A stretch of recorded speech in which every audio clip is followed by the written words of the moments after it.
Hey, how's it going, guys? I have a pretty special announcement.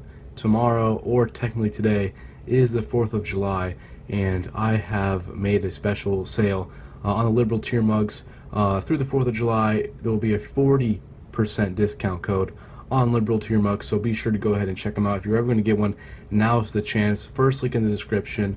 Thank you guys for watching the video. Let's get right to it. My question to you is, how do you defend something like global warming, where it's really very obvious how the Democrats are doing the right thing and the majority of Republicans are not? Let me ask you a question, if I may. To me, global warming is a little bit like theism, in the sense that it's a factual claim, right? It's a factual claim, moreover, that's not visible to our senses. If you were to tell me, for example, that there is a God and he has these characteristics, I might see it or I might not. But it's not like you telling me that there's a tree, because I can see a tree, right? You can see the tree.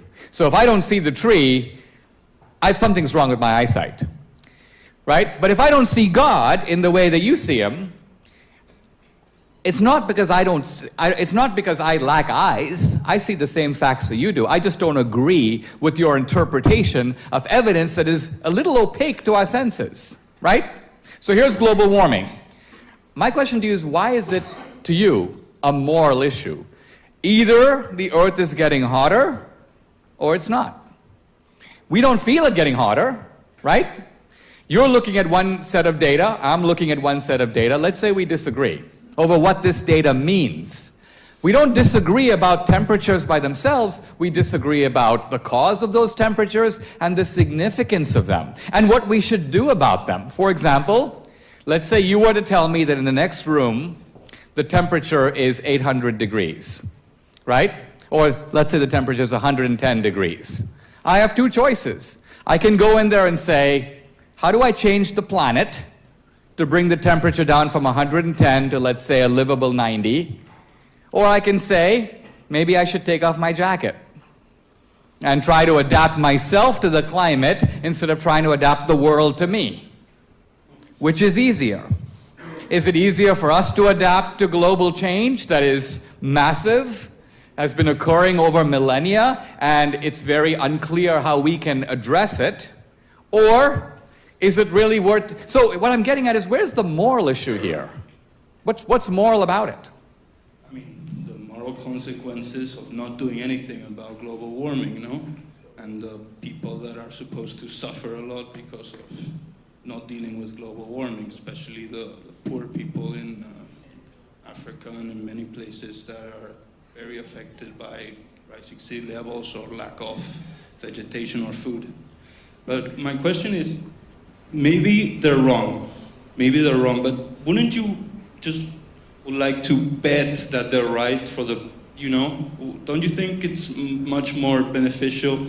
I mean, obviously it's not for the people that have oil companies, but you and many other people, wouldn't you just want to bet that they're probably right, that most of the scientific community is right about global warming, and you would like to change how we live and change resources?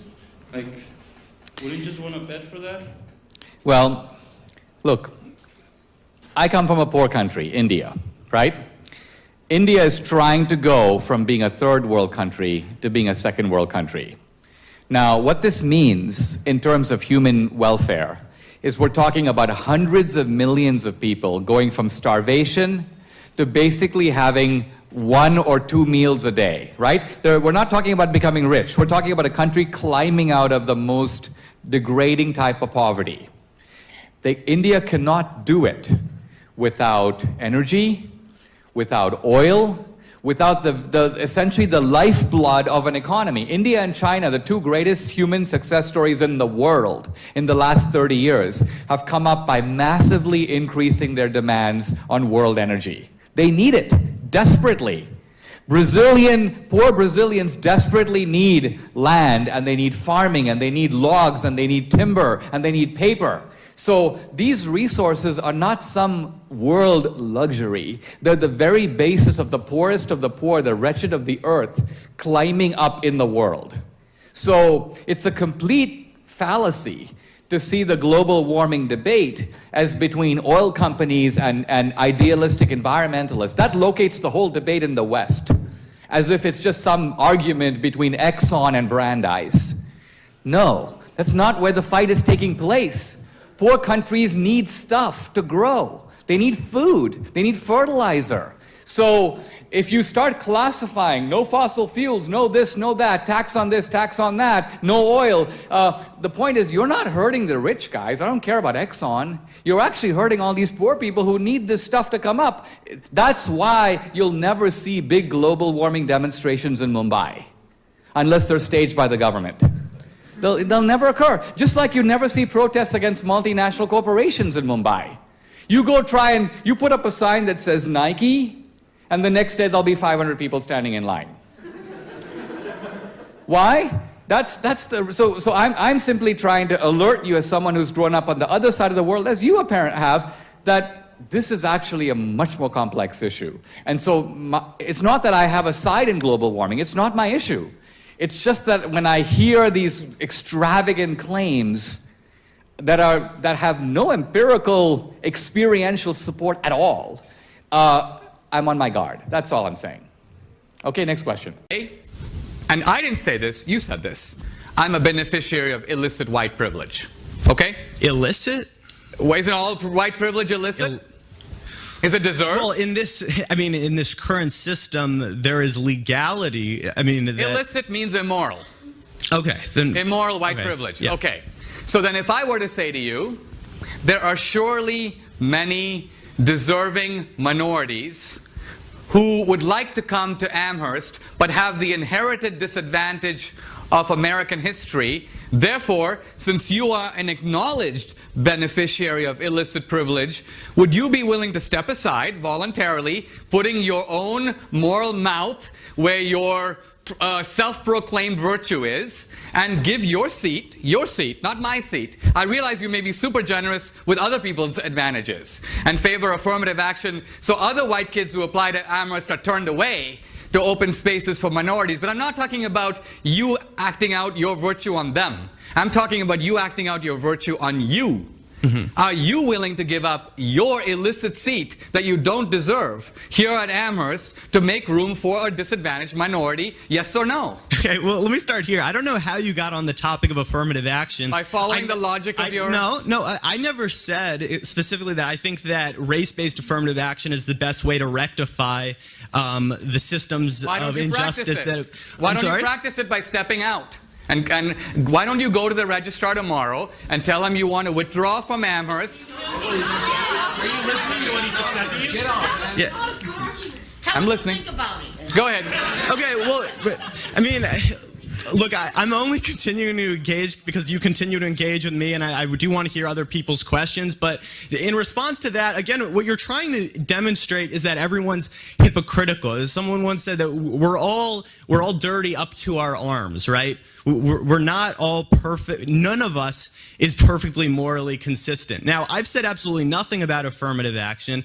The fact is that I believe everyone in this room is hypocritical to some degree. That doesn't mean that we shouldn't strive for a more just and equitable system entirely.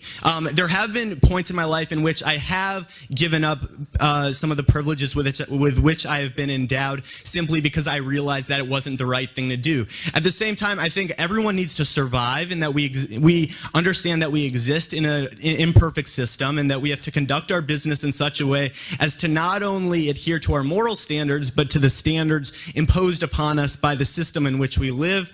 And I think that we have to be generous to people in their efforts to not be hypocritical and to do their best, but I don't think that we should totally throw away the idea that we shouldn't have those standards at all. So that's my response to you, but I would still like a response to my question regarding the inequity that I talked about with the U.S. Department of Veterans Affairs. That is wealth that is passed down, and it's documentable wealth. The same way that the wealth created, or the wealth stolen as a product of slavery, was also documentable wealth. We have numbers that demonstrate precisely how much wealth was stolen, and that's money that in some way could be given back. Now, if we're saying that it's absolutely impossible to give that money back because it's too hard to trace, we'd have to give money to the African tribes, we'd have to give money to people who no longer exist. That's absolutely fine, but we have to understand that we haven't really come to terms with that injustice that's been perpetrated, and if we are admitting that no one is perfectly entitled to absolutely everything that their ancestors had stolen from them, then we also have to accept that there are people today who benefit from the fact that their parents and grandparents profited from this immoral system. And the way to deal with that is with a social safety net that enables everyone to thrive. I'll leave you there. Yes. Well,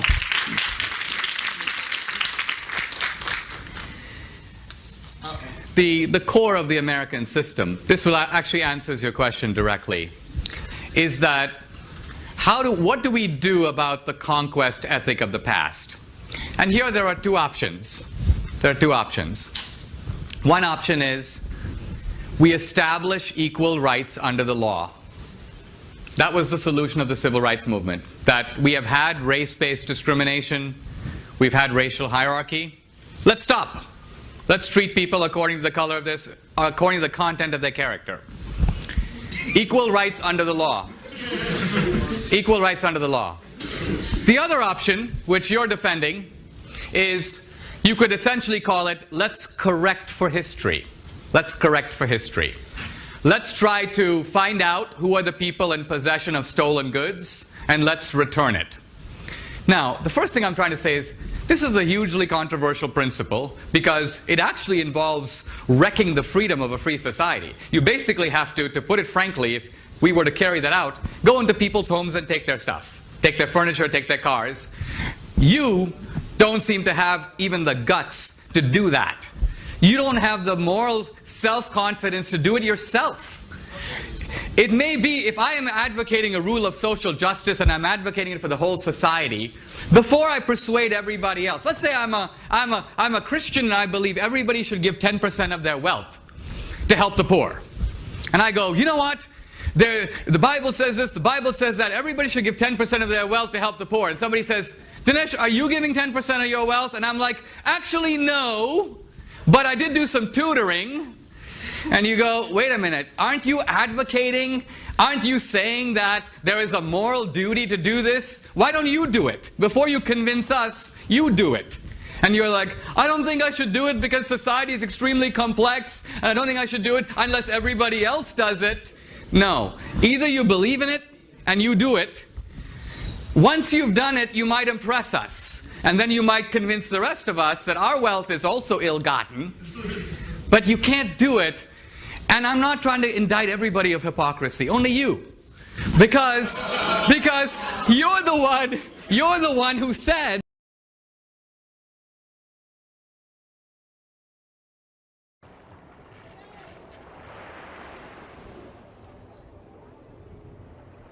Hello everyone. Hey, I'm just stopping by to remind you that liberals are insane. Social justice warriors are becoming more violent and triggered than ever before. Anyways, be sure to subscribe to KGP TV on YouTube and have a blessed day. Yeah, man. To it. My question to you is, how do you defend something like global warming, where it's really very obvious how the Democrats are doing the right thing and the majority of Republicans are not? Let me ask you a question, if I may. To me, global warming is a little bit like that there's a tree, because I can see a tree, right? You can see the tree. So if I don't see the tree, something's wrong with my eyesight, right? But if I don't see God in the way that you see him, it's not because it's not because I lack eyes. I see the same facts that you do. I just don't agree with your interpretation of evidence that is a little opaque to our senses, right? So here's global warming. My question to you is, why is it, to you, a moral issue?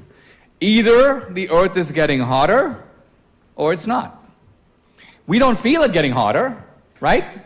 You're looking at one set of data, I'm looking at one set of data. Let's say we disagree over what this data means. Theism, in the sense that it's a factual claim, right? It's a factual claim, moreover, that's not visible to our senses. If you were to tell me, for example, that there is a God and he has these characteristics, I might see it or I might not. But it's not like you telling me that... Hey, how's it going, guys? I have a pretty special announcement. Tomorrow, or technically today, is the 4th of July, and I have made a special sale on the Liberal tier mugs. Through the 4th of July, there will be a 40% discount code on Liberal tier mugs, so be sure to go ahead and check them out. If you're ever going to get one, now's the chance. First link in the description. Thank you guys for watching the video. Let's get right